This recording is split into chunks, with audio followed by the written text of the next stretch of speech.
عزیز ساتھیوں، ہر ایک کی خواہش ہوتی ہے کہ اس کے پاس بہترین ساتھی ہو جو کہ نہ صرف اس سے محبت کرے بلکہ اس کا ساتھ بھی دے۔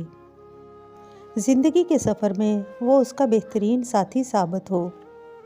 اگر کوئی اپنی پسند کا رشتہ یا کسی خاص شخص سے شادی کی خواہش رکھتا ہو تو اسے چاہیے کہ اللہ تعالیٰ سے رجوع کرے۔ اللہ تعالیٰ سب کے دلوں کی خواہشات کو جانتا ہے۔ اذکار اور وظائف نہ صرف دل کو سکون دیتے ہیں بلکہ اللہ تعالیٰ سے رابطے کا باعث بھی بنتے ہیں۔ اگر آپ میں سے کوئی پسند کی شادی کرنا چاہتا ہے تو ان بتائے گئے وظائف میں سے کوئی ایک وظیفہ لازم پکڑ لے اور انشاءاللہ اللہ تعالیٰ اس کی برکت سے اس کی شادی اس کے من پسند شخص سے کروا دیں گے۔ ہر وظیفے کی پہلی شرط ہے نماز۔ 5 وقت کی نماز پابندی سے ادا کریں اور نماز کے بعد دعا میں اس شخص کی خواہش کریں اور اسی جگہ مصلی پر بیٹھے ہوئے 100 بار یا ودودو یا ودودو کا ذکر کریں۔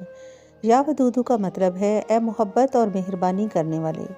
یا ودودو ایک ایسا لفظ ہے جس سے دوسرے کے دل میں محبت ڈالی جا سکتی ہے، اور وہ رشتہ جو آپ کے لیے راضی نہیں ہو رہا وہ رشتہ خود چل کر آپ کے گھر تک آئے گا، اور جو شخص آپ کے رشتے میں رکاوٹ بن رہا ہے اللہ تعالیٰ اسی کو وسیلہ بنا دیں گے۔ محبت کا دوسرا وظیفہ ہے سورہ یاسین کی تلاوت کرنا۔ صبح فجر کی نماز کے بعد سورہ یاسین کی تلاوت کرنا اور اپنے من پسند رشتے کے لیے دعا کرنا۔ سورہ یاسین میں 7 دفعہ مبین کا لفظ پایا جاتا ہے۔ جب بھی مبین کے لفظ پر پہنچے وہاں رک کر اللہ تعالیٰ سے اپنے من پسند شادی یا رشتے کے لیے دعا کریں۔ دوسری بار پھر مبین پر پہنچ کر دعا کریں۔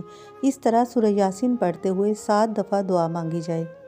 پسند کا رشتہ اور محبت کو پا لینے کا تیسرا وظیفہ سورہ طٰہٰ کی آیت نمبر 39 وَأَلْقَيْتُ عَلَيْكَ مَحَبَّةً مِّنِّي وَلِتُصْنَعَ عَلَىٰ عَيْنِي، اور میں نے تم پر اپنی محبت ڈال دی تاکہ تم میری نگرانی میں پروان چڑھو۔ اس آیت کو 11 مرتبہ ہر نماز کے بعد پڑھ کر اپنی خواہش کے مطابق دعا کریں۔ من پسند رشتے کا چوتھا وظیفہ تہجد کی نماز میں 4 نفل تہجد کے پڑھیں اور اللہ تعالیٰ کے سامنے اپنی دعا کو اپنی گزارش کو رکھیں۔ تہجد کی نماز قبولیت کا درجہ رکھتی ہے، اور یہ وہ وقت ہوتا ہے جب اللہ سبحانہ تعالیٰ خود لوگوں کو پکار پکار کر پوچھتا ہے کہ تیری کوئی خواہش ہے تو مانگ کیا چاہتا ہے، میں پورا کروں گا۔ عزیز بہن بھائیوں، کسی بھی رشتے کی خواہش رکھنے سے پہلے اس کا استخارہ کرنا چاہیے، اللہ تعالیٰ سے رہنمائی حاصل کرنی چاہیے۔ استخارہ کی دعا نبی کریم صلی اللہ علیہ وآلہ وسلم نے صحابہ کرام کو سکھائی اور پڑھنے کی تلقین کی، اور اللہ تعالیٰ کی طرف سے اگر استخارے کی منظوری ہو تو پھر اپنی دعاؤں پر ثابت قدم رہیں۔ استقامت اور صبر سے کام لیں اور کسی کے بارے میں غلط نہ سوچیں، کیونکہ جو کسی کے بارے میں غلط سوچتا ہے اس کا خود کا کبھی بھلا نہیں ہوتا اور اس کی کوئی دعا قبول نہیں ہوتی۔